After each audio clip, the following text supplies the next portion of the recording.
One academy class teacher channel पे आप लोग का स्वागत है। आज हम लोग बिहार बोर्ड का साइंस जो है क्लास 8 का उसका चैप्टर 4 कपड़े तरह तरह के रेशे तरह तरह के इसके बारे में पढ़ेंगे। ठीक है, तो इसमें जो है बताया गया है कपड़ों के बारे में। ठीक है, कपड़ा के बारे में बताया गया और रेशा जो होता है रेशा से ही कपड़ा बनता है उसके बारे में भी इसमें बताया गया है। ठीक है, तो रीता दादाजी से कहती है कि आप इसी प्रकार के कपड़े का कुर्ता बराबर क्यों पहनते हैं। दादाजी रीचा को बताते हैं कि वे सूती कपड़े से बना कुर्ता ही पहनते हैं। सूती कपड़े हल्के और अत्यधिक आरामदेह होते हैं। गर्मी के मौसम में इस कपड़े को पहनने पर ठंडक महसूस होती है। सूती कपड़े सबसे अधिक स्वास्थ्यकर होते हैं। इन्हीं गुणों के कारण सूती कपड़े प्रत्येक दिन पहनने के काम में लाए जाते हैं। मतलब रीचा जो है अपने दादाजी से पूछ रही है कि आप सूती कपड़े ही क्यों पहनते हैं, इस तरह के कपड़े क्यों पहनते हैं। तो उसके दादाजी बताते हैं कि हम जो कपड़ा पहने हुए सूती है और बहुत हल्का होता है और बहुत अधिक आरामदेह होता है। गर्मी के मौसम में जो होता है इस कपड़े को पहनने पर मतलब सूती कपड़ा पहनने पर ठंडक लगता है, ठंडक महसूस होता है और ये स्वास्थ्य के लिए मतलब स्किन डिजीज भी इससे नहीं होता है। ठीक है, तो इसी सब गुण के कारण सूती कपड़ा जो है प्रत्येक दिन पहनने के काम में लाए जाते हैं। ऋचा दादाजी से फिर बोली, इतना गुण रहने पर भी दादी माँ इसे पहनने से आपको क्यों मना करती। दादाजी ने कहा, सूती वस्त्रों में धूलकण आसानी से फंसते हैं तथा वे शीघ्रता से गंदे हो जाते हैं, पानी में डालने पर सिकुड़ जाते हैं। इस कपड़े में सिकन या सिलवट जल्दी पड़ जाती है, जिसके कारण बिना इस्त्री किए सूती कपड़ों को पहनना अच्छा नहीं लगता है। सूती कपड़ों को नमीयुक्त जगहों पर रखने से फफूंद लग जाती है। बराबर धुलाई करने पर रंग हल्के और दूसरे पड़ने लगते हैं। मतलब ऋचा दादाजी से पूछती है कि इतना अच्छा होता है सूती कपड़ा, फिर भी दादी आपको पहनने से मना क्यों करते हैं। तो उस पर वो उसे सूती कपड़े के बारे में बताते हैं। जवाब देते हैं कि इसमें क्या होता है कि इसमें धूलकण जो है आसानी से चिपक जाता है और बहुत जल्दी गंदा हो जाता है। पानी में डालने पर ये सिकुड़ भी जाता है और जल्दी इसमें सिलवट पड़ जाती है।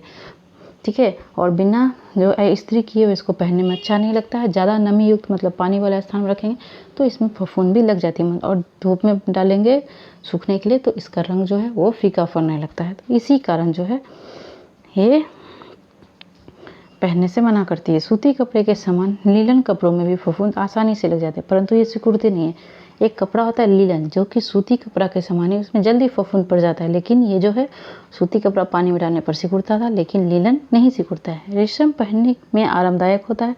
जांतव रेशे से बने होने के कारण ताप का कुचालक है, जिससे शीत ऋतु के लिए अनुकूल वस्त्र है, परंतु इसे गर्मी में भी प्रयोग में लाया जाता है। इसकी चिकनाहट और कोमलता से शीतलता का आभास मिलता है। धोने पे नहीं सिकुड़ते और न फैलते हैं, परंतु इस्त्री के बिना इसे पहनने अच्छा नहीं लगता। अब रेशम के कपड़े के बारे में बताया जा रहा है कि ये जो है ताप का कुचालक है और जांतव रेशों से बना होने के कारण ये जो है शीत ऋतु के लिए मतलब ठंडा के लिए बहुत ही अनुकूल होता है और इसे गर्मी में भी प्रयोग में लाते हैं। ये जो होता है बहुत चिकना होता है और इसका चिकनाहट और कोमलता से जो होता है शरीर में ठंडक महसूस होती है और धोने पे ये सिकुड़ता भी नहीं है, लेकिन इसमें बिना इस्त्री के मतलब बिना आयरन के ये अच्छा नहीं लगता है पहनने पर। रेशम के कपड़ों में फफूंद नहीं लगती है। ठीक है,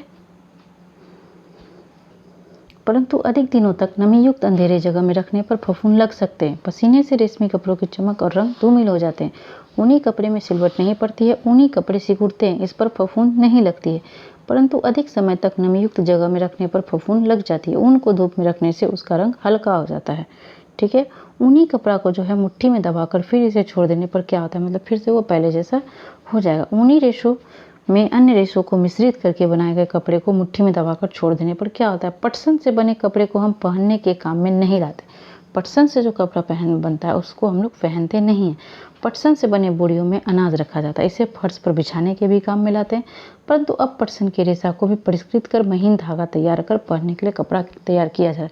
पटसन से बना कपड़ा हम लोग नहीं पहनते, उससे जो बोरा बनता है उसमें अनाज रखते हैं, लेकिन अब जो है उसको भी रिफाइन करके मतलब उसका भी पतला रेशा बना के उससे भी कपड़ा तैयार किया जा रहा है। दादाजी ऋचा से कहते हैं कि भिन्न भिन्न तरह के रेशों से विभिन्न तरह के कपड़े बनते हैं, जिनका उपयोग भी भिन्न भिन्न होता है। ठीक है, बहुत जितना तरह का रेशा होता है उतने तरह के कपड़े पहनते हैं, दादाजी ऋचा को बताते हैं। और इसमें जो है कुछ कपड़े के बारे में बताया गया, रेशा कपड़ा और उसका उपयोग, उसका गुण और उसमें क्या समस्या आती है। तो इसी तरह एक रेशा कपास से बना कपड़ा सूती होता है, ये पहनने का मतलब इस तरह आपको भी इस तालिका को बनाना होगा। ठीक है,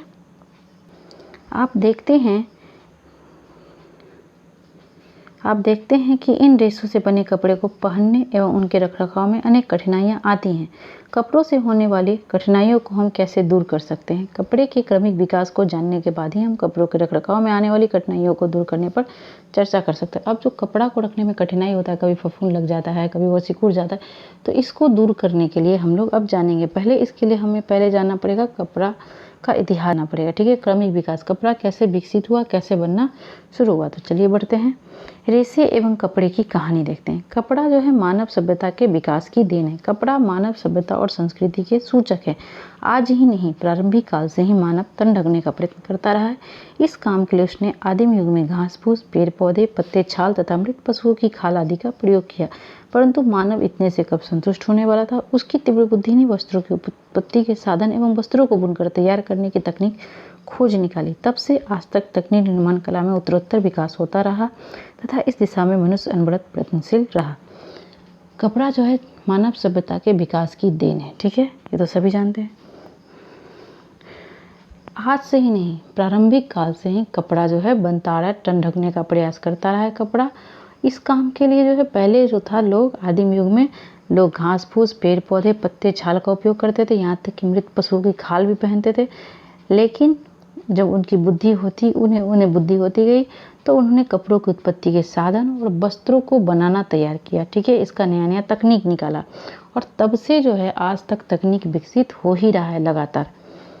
बुनी हुई चटाई तथा बटी हुई रस्सियों से उसे अपनी बुनियादी आवश्यकताओं की पूर्ति करने में सफलता मिली। सामानों को लाने ले जाने, शिकार को बांधने एवं ले जाने, शिकार पकड़ने और फंसाने आदि अनेक कामों के लिए उसने तिनकों एवं नरम टहनियों को गूंथकर और चमड़े की पट्टियों से रस्सियाँ तथा डोरियाँ बनाई। वास्तव में इन्हें निर्मित करने की प्रक्रिया ही वस्त्र निर्माण कला की प्रेरणा बनी। पहले क्या होता था, चटाई बुना जाता था और रस्सी जो था, उस जब ये लोग रस्सी ले जाते थे, सामान को लाने ले जाने में, उसको बांधने में यूज़ करते थे। शिकार पकड़ने फंसाने के काम में वो लोग क्या करता था, तिनका और नरम टहनियों को गूंथ कर चमड़े की पट्टी से रस्सी और डोरी बनाते थे। तो इसी तरह वो लोग को पता चला कि कपड़ा कैसे बनाना है, कैसे इसमें विकास होगा, ठीक है। इस कला में दिनादुन उन्नति होती गई और इनसे चौड़ी पट्टियाँ बनाकर तन ढकने के लिए प्रारंभिक प्रयास होने लगे। इसके साथ साथ मानव ने वस्त्रोपयोगी रेशों की खोज की। उसके बाद वो लोग वस्त्र बनाने के लिए रेशा का भी खोज करने लगा। उस समय मानव ने जिन रेशों की खोज की वे सभी प्रकृति से प्राप्त होते थे। पेड़ पौधे तथा जंतुओं के बालों से प्राप्त रेशे ही वास्तव में उस समय वस्त्रों के निर्माण के काम आते थे। उस समय क्या होता था, जितना भी रेशा खोजा गया या जितना भी रेशा से कपड़ा बना वो सब प्राकृतिक होता था, या तो पेड़ पौधे से मिलता था या जंतुओं से, ठीक है। ऐसा अनुमान है कि सन से प्राप्त रेशे ही सर्वप्रथम वस्त्र निर्माण प्राप्त हुआ था। पूर्व पाषाण युग में स्विस लेक के निवासी जो यूरोप के न्योथलिक जाति के कहलाते थे, लीलन के रेशे का प्रयोग मछली फंसाने की वंशी तथा जाल बनाने में करते थे। इनके निवास स्थान स्विट्जरलैंड में लीलन के कुछ रेशे, उनसे निर्मित धागे और उनसे बनी हुई कुछ सामग्री मिली। एक वैज्ञानिक थे पूर्व पाषाण युग में, वो स्विस के निवासी थे और ये न्योथलिक जाति के थे। उसने क्या किया, लीलन के रेशे का प्रयोग यानी लीलन के धागा का प्रयोग मछली फंसाने में, जो कांटा होता है बंसी, उसका जाल बनाने में वो किया। उस धागे का उपयोग, लीलन के धागे का, ठीक है।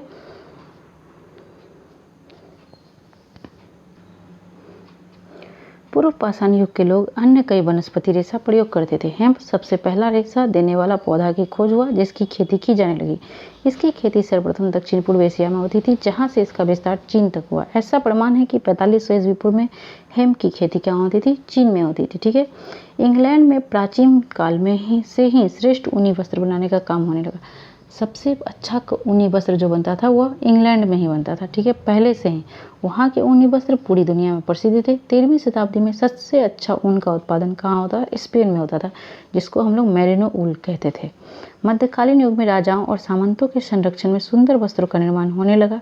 समाज में वस्त्र निर्माण के कुशल कारीगरों का एक पृथक वर्ग ही बन गया। धीरे धीरे वस्त्र निर्माण कला में विशेषता प्राप्त करते गए और इनके क्षेत्र भी फैलते गए। ढाका मलमल के लिए, बालचूर साड़ियों के लिए, बनारसी साड़ी वस्त्रों के लिए और चंदेरी साड़ियों के लिए प्रसिद्ध हो गया। इस प्रकार कई स्थानों के नाम वस्त्र विशेष के नामों के साथ जुड़ गए। तो मध्यकालीन युग में जो है राजा और सामंत, उनके संरक्षण में, मतलब उनके देखरेख में सुंदर वस्त्र का निर्माण होने लगा। और वस्त्र निर्माण जो था, कपड़ा निर्माण का एक कुशल कारीगर का एक वर्ग बना, मतलब एक ग्रुप बना, ठीक है। और धीरे धीरे ये लोग क्या किया, वस्त्र निर्माण कला में विशेषता प्राप्त करते गया और ये लोग काफ़ी ब्रॉड लेवल पे वस्त्र बनाने लगा। और कुछ स्थान विशेष का नाम वहाँ के लिए उस कपड़ा के लिए फेमस हो गया, जैसे कि ढाका मलमल के लिए फेमस हो गया, बनारस बनारसी वस्त्रों के लिए, ठीक है। भागलपुर और कांजीवरम रेशमी कपड़ों के लिए प्रसिद्ध है। यातायात के साधन के सुलभ होने से तथा कला के विकास होने के साथ साथ लोगों की आवश्यकता भी बढ़ती गई।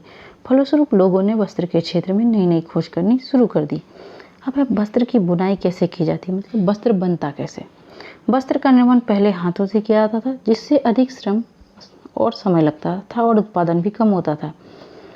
कड़घे के आविष्कार से वस्त्र निर्माण की क्रिया में उन्नति हुई, कम समय एवं श्रम में अधिक वस्त्र बनाने में सफलता मिली। पहले वस्त्र जो था कपड़ा हाथ से बनता था, उसमें बहुत अधिक मेहनत और टाइम भी लगता था और कम बन पाता था, ठीक है। लेकिन जब कड़घा का आविष्कार हुआ तो उसमें कुछ तेजी आया कपड़ा बनने में, ठीक है।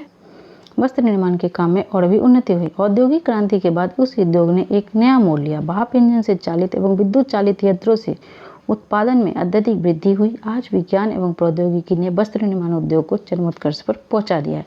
आज जो है वस्त्र निर्माण बहुत आगे चला गया है, बहुत सारे नए नए तकनीकों का विकास हो चुका है। वस्त्र निर्माण के उद्योग में रेशे प्राप्त करने और वस्त्र को बनाने आदि सभी क्षेत्रों में अनुसंधान का कार्य बराबर चलता रहता है। नई नई खोजों के फलस्वरूप सूक्ष्म से सूक्ष्म, सुंदर से सुंदर वस्त्र यंत्रों द्वारा कम समय में बनने लगे हैं। नमूने, डिजाइन, बुनाई, रंगाई आदि क्षेत्रों में उन्नति हुई है और साथ ही विभिन्नता और विविधता वाले कपड़े बनने लगे हैं। मोटे रेशों से बने कपड़ों के बाद लोग रेशों को और पतला करते गए और उनसे बने कपड़ों का प्रयोग किया जो पहले से बेहतर होते थे। इसी प्रकार धागा में ऐंठन को बढ़ाकर नए नए कपड़ों का निर्माण हुआ। अब तो बुनाई की तकनीकों में भी परिवर्तन कर नए नए प्रकार के कपड़ों का निर्माण किया जाने लगा, जैसे साटन कपड़ा। धीरे धीरे क्या हुआ, कपड़ा निर्माण में उन्नति हुआ, लोग नए नए तकनीकों का प्रयोग किया। पहले लोग मोटे धागे वाले कपड़े पहनते थे, अब जो है वो लोग पतले धागे वाले कपड़े पहनने लगे, जो कि पहनने में बहुत ही आरामदायक होता था, ठीक है।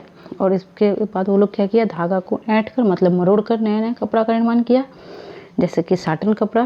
तो आपने देखा कि पौधों एवं जंतुओं से प्राप्त होने वाले रेशों से बने कपड़े जैसे सूती वस्त्र के रंग जल्दी गंदा होने एवं धोने में सिलवट पड़ने पर इसके रखरखाव पर ज़्यादा ध्यान देना पड़ता है। साथ ही आपने यह भी समझा कि सूती, लीलन और ऊनी कपड़ों को बहुत दिन छोड़ दिया जाए तो उसमें फफूंद लग जाता है, ठीक है। इन कपड़ों के रखरखाव पर विशेष ध्यान के कारण कठिनाई महसूस होती है। इसी कठिनाई को दूर करने के लिए कुछ नए रेशों का आविष्कार किया गया। इन नए रेशों की कुछ विशेषताएं हैं जिनकी जानकारी अब हम प्राप्त करेंगे। कुछ रेशा था जिससे बना कपड़ा जो है उसको रखने में, रख रखाव में काफ़ी कठिनाई होती थी, जल्दी खराब हो जाता था, फफूंद लग जाता था। तो इसी को दूर करने के लिए कुछ नया रेशा का आविष्कार हुआ। तो चलिए देखते क्या हुआ। विज्ञान की प्रगति का प्रभाव निर्माण कला पर भी पड़ा। आजकल अनेक ऐसे वस्त्र बने हैं जिन्हें इस्त्री करने की भी आवश्यकता नहीं होती है। इन्हें धोना और साफ करना आसान है, इनमें कीड़े नहीं लगते। ये बड़ी सफलता और कुशलता से बर्फ, पानी, शीत, अग्नि से हमारी रक्षा करते रहता है। इन्हें इतने प्रकार के गुणों से युक्त बनाया जा सकता है कि इन्हें जादुई रेशे नाम पूर्ण रूप से सार्थक सिद्ध होता है। आप जो है ऐसा बहुत सारा रेशा से कपड़ा बनने लगा जिसको कि आयरन करने का जरूरत नहीं पड़ता, उसको धोना, सुखाना, रखना आसान हो गया, उसमें कीड़े फफूंद नहीं लगते, ठीक है। तो इसलिए इसमें इतने सारे गुण होते हैं जिसके कारण इसे जादुई रेशा हम कह सकते हैं। आधुनिक युग में वस्त्रों के निर्माण के जिन नवीन रासायनिक रेशों का आविष्कार हुआ और अनेकानेक नवीन रेशे खोजे जा रहे हैं, इस प्रकार के रेशा को कृत्रिम रेशा या मानव निर्मित रेशा कहते हैं। पहले क्या था, रेशा जो है यानी धागा वो पौधों से या जंतुओं से प्राप्त होता था, लेकिन अब क्या हुआ, उसमें बहुत सारी कठिनाइयाँ आती थी रख रखाव में। उसके लिए मानव जो थे नए नए रेशों का निर्माण करने लगे। तो जो रेशा का मानव निर्माण करने लगा उसे हम लोग कृत्रिम रेशा या मानव निर्मित रेशा कहते हैं। ओके, सर्वप्रथम प्राकृतिक संसाधनों का उपयोग करते हुए कृत्रिम रूप से रेशा का निर्माण किया गया, जैसे रेयॉन लकड़ी की लुगदी द्वारा कृत्रिम रेशा प्राप्त किया गया जिसका गुण रेशम के समान होता है, इसलिए इसे कृत्रिम या नकली रेशम कहते हैं, ठीक है। रेशम जो था वो बहुत मुलायम था, लेकिन वो उसका रखरखाव जो था काफ़ी मुश्किल था, तो इसीलिए एक रेशा बना, नया रेशा रेयॉन, ठीक है। इस जिसे कि हम लोग कृत्रिम या नकली रेशम कहते हैं। आज विज्ञान ने वस्त्र के उत्पादन के कार्य में ऐसे चमत्कार दिखाए हैं जिसकी किसी ने पहले कभी कल्पना भी नहीं की थी। आज रासायनिक संश्लेषण प्रक्रिया के द्वारा रेशों का निर्माण होने लगा है। इस प्रकार के रेशा को हम लोग संश्लेषित रेशा कहते हैं, जैसे nylon, Dacron, Terylene, polyester, terricot आदि। इन रेशों की प्राप्ति के साधन प्राकृतिक रेशों के समान सीमित नहीं है तथा इनके रूप भी अनंत बनाए जा सकते हैं। विभिन्न प्रकार की आवश्यकताओं की पूर्ति के लिए इन्हें उसी के अनुकूल बनाया जा सकता है। मतलब जब मानव रेशा निर्माण करने लगा तो वो लिमिटेड नहीं था, सीमित नहीं था, वो जितना चाहे उतना बना सकता था। ठीक है, कुछ कृत्रिम रेशे तथा उसके निर्माण के बारे में समझना आवश्यक है। अब हम लोग कुछ कृत्रिम रेशा के बारे में समझेंगे। तो संश्लेषित रेशा, आपने पिछली कक्षा में प्राकृतिक रेशे द्वारा वस्त्र निर्माण की प्रक्रिया समझ चुके। अब हम लोग संश्लेषित वस्त्र निर्माण की प्रक्रिया के बारे में जानेंगे। तो सबसे पहले इसमें हम जानते हैं रेयॉन के बारे में। आपने पिछली कक्षा में जान लिया कि रेशम कीट से प्राप्त किया जाता है, मतलब रेशम जो था कीड़ा से प्राप्त किया जाता है और रेशम के रेशे से बना हुआ वस्त्र बहुत महंगा होता है, परंतु इसकी सुंदर बनावट ने प्रत्येक व्यक्ति को मोह लिया। रेशम को कृत्रिम रूप से बनाने के प्रयास किए गए। 1890 में वैज्ञानिकों को रेशम समान गुण वाले रेशे प्राप्त करने में सफलता हुई। रेशम जो था बहुत महंगा होता था, ठीक है, लेकिन वो बहुत गुणकारी होता था। अब क्या किया मानव, रेशम के जैसा ही कुछ रेशा का आविष्कार किया। ठीक है, तो इस प्रकार के रेशे प्राप्त करने के लिए लकड़ी या बांस की लुगदी से कास्टिक सोडे की प्रतिक्रिया कराई जाती है। जेनथिट सेलुलोज बनाने के लिए इस लुगदी को कार्बन डाइऑक्साइड में मिश्रित किया, जिसे कास्टिक सोडे के घोल में घोल दिया था। इससे लाल अथवा नारंगी रंग का द्रव बन जाता है, जिसे स्वच्छ करने के उपरांत जमने पर चिपचिपा पदार्थ प्राप्त होता है। इसके लिए हम लोग क्या करते हैं, लकड़ी या बांस की लुगदी को क्या करते हैं, कास्टिक सोडे से प्रतिक्रिया रिएक्शन कराते हैं। ठीक है, उसके बाद उसमें जेनथिट सेलुलोज बनाने के लिए लुगदी को जो था, बांस की लुगदी को या लकड़ी की लुगदी को कार्बन डाइऑक्साइड में मिला देते थे और कास्टिक सोडे के घोल में डाल देते थे। ठीक है, इससे क्या होता था, लाल अथवा नारंगी रंग का जो हम लोगों को एक लिक्विड बनता था, जिससे हम लोग साफ करने के बाद उसे उसे जमाते थे। ठीक है, और जब जम जाता था तो एक चिपचिपा पदार्थ हम लोगों को, इसके उपरांत इसको छोटे छोटे छिद्रों में से होकर सल्फ्यूरिक अम्ल के घोल में होकर निकालकर ठोस बनाता है। उसके बाद उस चिपचिपा पदार्थ को क्या करता था, छोटे छोटे छेद से होकर सल्फ्यूरिक अम्ल के घोल से निकालकर ठोस पदार्थ, यह द्रव पदार्थ जिन छोटे छोटे छिद्रों में से निकाला जाता था उसे तंतु ग्रंथि कहते हैं। इसके बाद कई सुंदर रेशों को एक साथ खींचा जाता है जो रेशम जैसे होते हैं। अब इन रेशों को साबुन के घोल में धोकर विरंजित करके सुखा लेते हैं और यही रेशा क्या कहलाता है, रेयॉन कहलाता है। ठीक है, तो रेयॉन का पहला कारखाना कहाँ खोला गया था, केरल में 1946 में।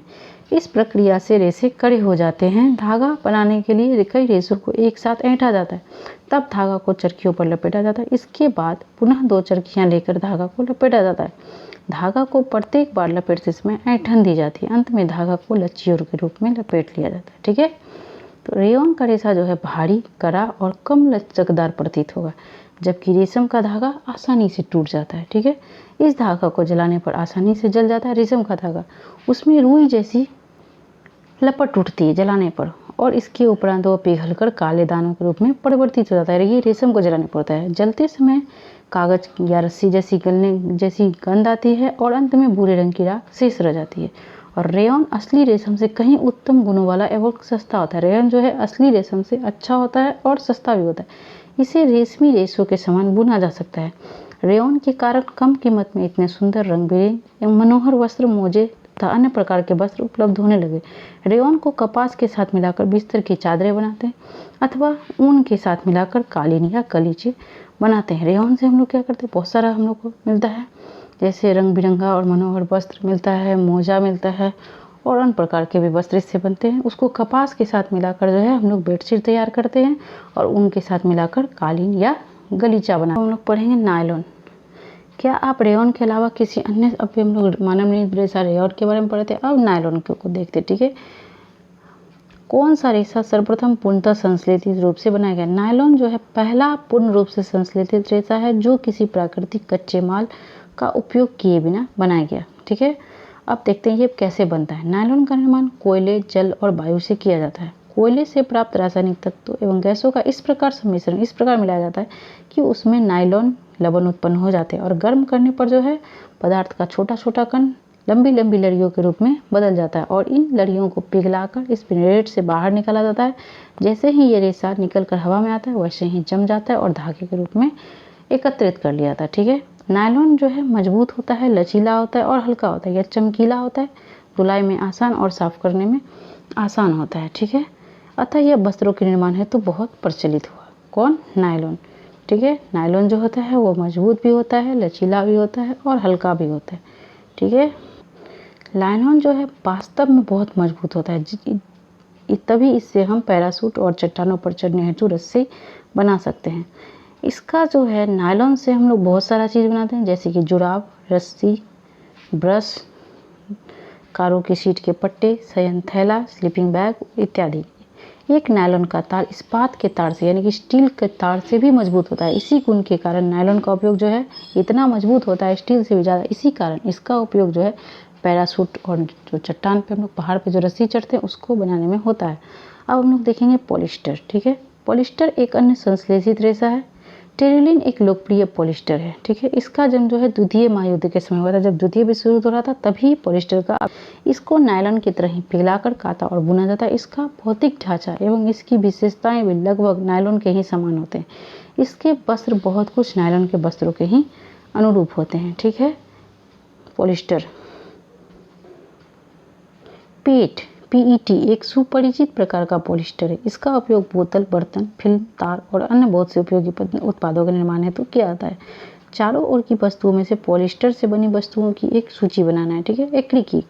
एक्रिलिक, इन हम सर्दियों में स्वेटर पहनते हैं तथा शाल अथवा कंबलों का उपयोग करते हैं। इनमें से बहुत से वास्तव में प्राकृतिक ऊन से निर्मित नहीं होते हैं, यद्यपि वे ऊन के सदृश ऊन जैसा दिखता है, ठीक है, लेकिन ऊन होता नहीं है। ये अन्य प्रकार के संश्लेषित रेशे से बनाए जाते हैं जो कि क्या कहलाते हैं? एक्रिलिक। प्राकृतिक स्रोतों से प्राप्त ऊन बहुत महंगा होता है, जबकि इससे जो बनता है एक्रिलिक से बनी वस्तु वो सस्ता होता है, ठीक है। और ये अनेक रंगों में भी मिलता है। संश्लेषित रेशा जो है अधिक टिकाऊ होता है और सस्ता होता है, ठीक है। तो उपयुक्त परीक्षण अभी तक ने हम लोग जितना पढ़े उसके बनस्पत हम लोग कह सकते हैं उसके आलोक में कि संश्लेषित रेशा जो होता है यानी मानव निर्मित रेशा यह बहुत गुण वाला होता है, अद्वितीय गुणों वाला होता है, ठीक है। जो इन्हें परिधान सामग्री हेतु जो कि कपड़ा हम लोग इससे बनाते हैं तो वो बहुत ही लोकप्रिय बनता है। ये शीघ्र सूखते हैं, अधिक चलाऊ होते हैं, मतलब अधिक टिकते हैं, महंगे भी कम होते हैं और आसानी से उपलब्ध होते हैं और रख रखाव भी इसका बहुत ही आसान है, ठीक है। अब है आप रेशों की पहचान कैसे करेंगे? हम कैसे पहचानेंगे कि कौन रेशा कैसा है, ठीक है। कौन सा रेशा है? सूती वस्त्र जल्दी से पीली लौ के साथ जलता है। सूती वस्त्र जो है वो जल्दी से जल जाता है और उसका लौ जो होता है जलने का वो पीला होता है। इसके जलने पर उसमें से कागज जलने जैसी गंध आती है और भूरे रंग की राख शेष रह जाती है। मतलब सूती कपड़ा को हम जलाएंगे तो वो जल्दी जलेगा, पीला लौ निकलेगा और कागज जलने जैसा गंध आएगा और राख जो है उसका वो ब्राउन कलर का रहेगा, ठीक है। और लिनन के वस्त्र को जब जलाएंगे तो सूती वस्त्र के समान ही जलेगा, लेकिन इसका राख जो होता है वो बहुत हल्का होता है।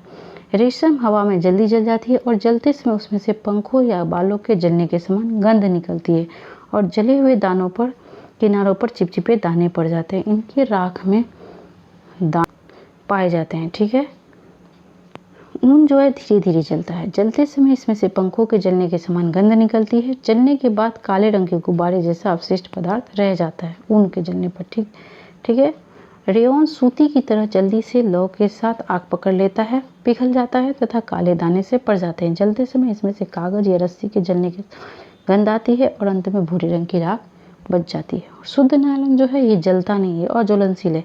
यह पिघल जाता है लेकिन जलता नहीं है। पिघलते समय इसमें से उबलती हुई फली के समान गंध निकलती है और इसका अपशिष्ट मतलब इसको जलने पर जो कचरा बच जाता है वो कड़ा होता है और चिम्मड़ हो जाता है, ठीक है। अब आपको बताना है, इसमें बताया गया है कि आप कुछ क्रियाकलाप करके इसमें बोला जा रहा है कि आप कपड़ों की पहचान कीजिए। तो इसके लिए हम लोग दर्जी के दुकान में जाएंगे, कुछ अनेक तरह के कपड़ों के कतरन लाएंगे और उससे पहचानने की कोशिश करेंगे कि ये कौन सा कपड़ा कैसा है, या तो उसको जलाकर या यदि हम लोग पहचान भी सकते हैं, ठीक है। तो ये था आपका चैप्टर, ठीक है, संश्लेषित रेशा कपड़ा तरह तरह के।